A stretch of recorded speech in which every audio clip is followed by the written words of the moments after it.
Good afternoon, everyone. This is Blue Moon's Light, here with a longer video than usual. This is a remake of a previous video I did well over a decade ago called The Deep. It was originally a library book that I had taken out, but now I bought it, and here we are. Now, in my older video, I did have a paintbrush I was using to brush across the screens, but I couldn't find one, so I'm going to use this little brush. So I hope it's not too distracting.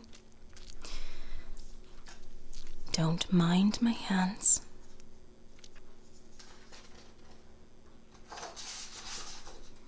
I hope you can hear things okay.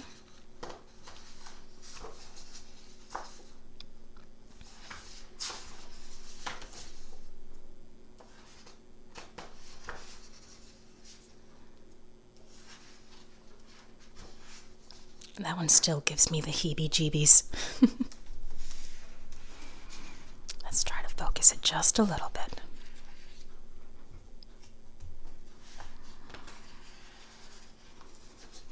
Let's see. My previous video I did a test, and this was from the author of the book. This picture right here, it says, on the opposite side, in spite of its innocent appearance, there is nothing angelic about this swimming snail. It is an active predator that devours mid-water snails using a tongue studded with small, sharp teeth. Curiously, its mouth is at the top of its head. Very interesting.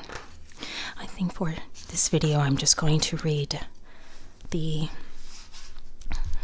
little notes of the pictures on the side here. This is a vampire squid. It does give the names of the Latin of the animal, but I'm not going to butcher that for everyone's sake. For this one, the vampire squid, in spite of its name, is actually a harmless animal that lives suspended in dark strata of the ocean. Sometimes unfurled in this typical umbrella posture.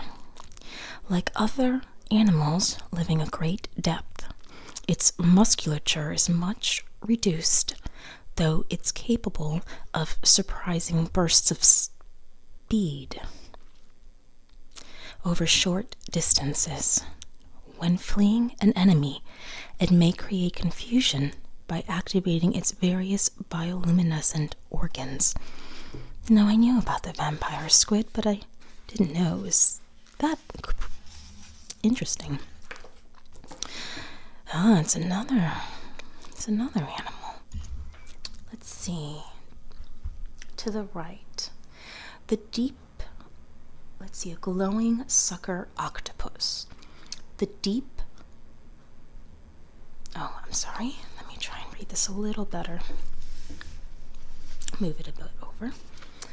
The deep-sea serrate octopuses are nicknamed the Dumbo octopuses because of their two fins, which resemble elephant ears. They have two main modes of locomotion. They can beat their fins or propel themselves through the water by rhythmically contracting their mantle. To date, the glowing sucker octopus has been observed only in the Atlantic Ocean.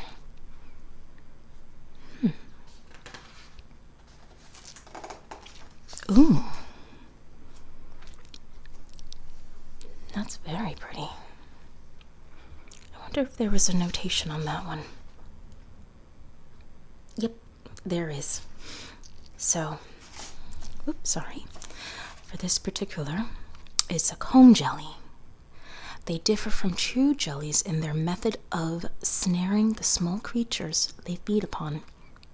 Rather than capture prey using poison-tipped harpoons, they deploy sticky cells that literally glue the comb jelly's tentacles to small crustaceans, larvae, and other planktonic animals.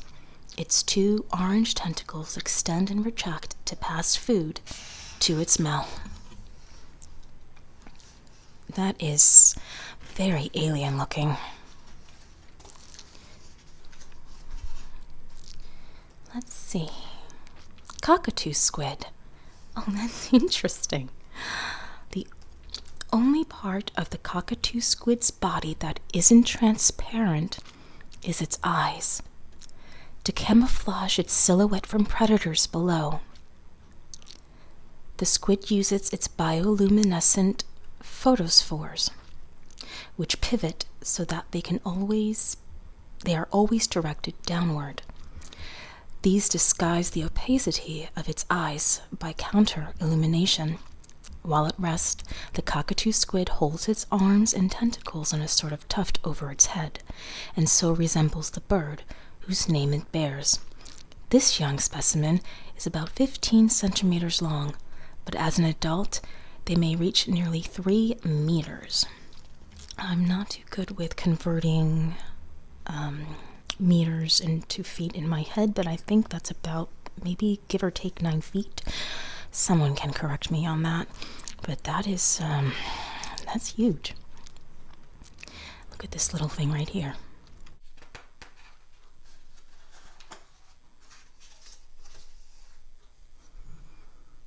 This one is a giant bell jelly. The dominance of gelatinous organisms in the deep water ecosystem was unsuspected before deep-sea submersibles permitted researchers to explore the water column.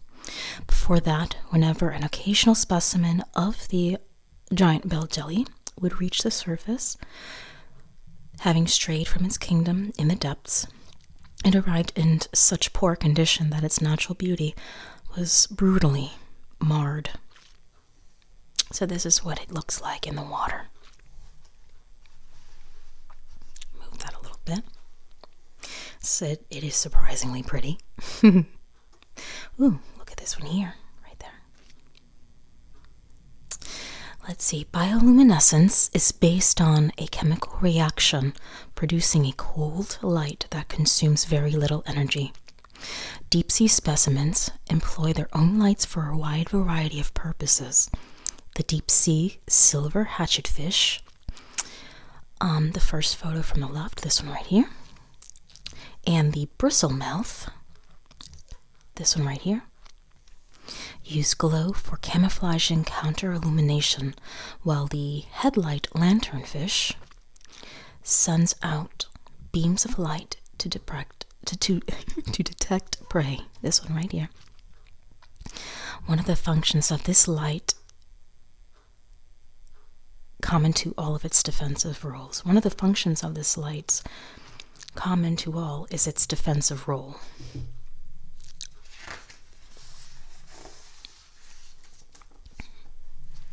Oh, look at that one. This is a black-eyed squid. They're about 35 centimeters at a depth of 2,500 meters. The female black-eyed squid, I'm not going to butcher this poor thing's Latin name, is an exception among squids. Rather than abandoning her offspring on the ocean bottom, as other squids do, she visits the great depths to lay her eggs, which she then carries around in a pouch for 6 to 9 months. The 2,000 to 3,000 eggs hanging between her tentacles can be quite an unwieldy load, slowing down her movements and doubtless making her more vulnerable to predators. Oh, hey, at least you know that's a mama who cares, considering the environment they live in. Oh, look at that. That is beautiful. I love the coloring.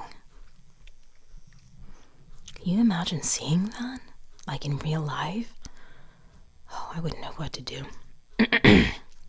But this is a computer generated image. So this isn't really real, but still it's nice to imagine. Alvin, the American star of the submersibles, explores the gigantic chimneys of the Atlantic Ocean site known as the Lost City.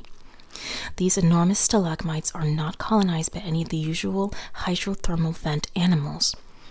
At 60 meters in height, they are the tallest hydrothermal edifices ever discovered. Geologist Jeff Carson noted that if this vent field was on land, it would be a national park. Still pretty cool. Oh, look at him. Such a pretty red color. Let's see. That little one over there, that one is a giant siphonophore. Sorry for butchering that. And this one is a predatory copepod. Copepods are small crustaceans that play a fundamental role in the ocean's food chain. They act as a link between phytoplankton, which they ingest in massive quantities, and other creatures such as fish, jellies, and mammals. Copepods really represent less than 60% of the planktonic biomass, and in certain areas, their proportions even reach 90%. They can easily be distinguished from shrimps because of their antennae, which form a right angle with their body, and by the fact that they hop around like fleas in irregular jumps. This species of predatory copepod reproduces once per season and carries its eggs on its back. Very interesting. Oh, look at that one. How pretty.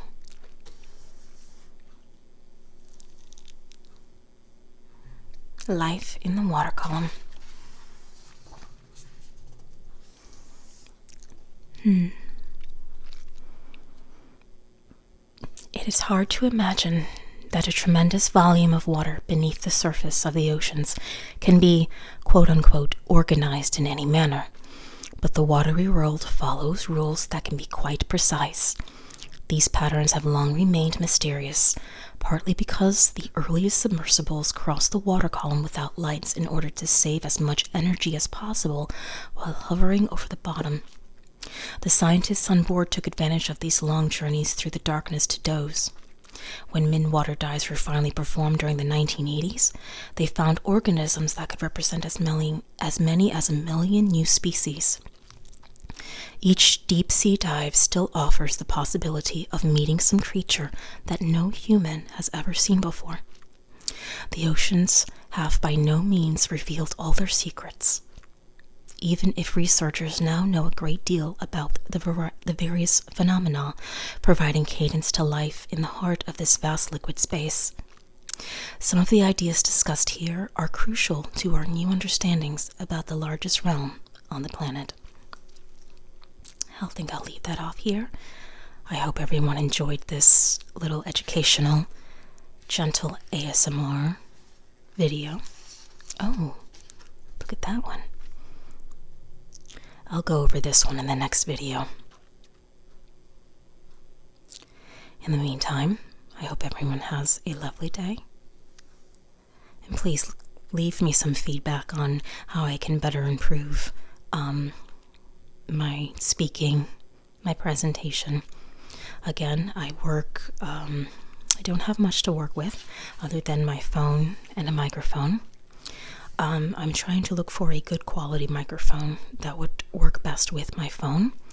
At the moment, it's just a standard mic on a tripod with my phone. So, let me know how the sound quality is, and I will see if I can invest in a better mic. In the meantime, everyone have a lovely day.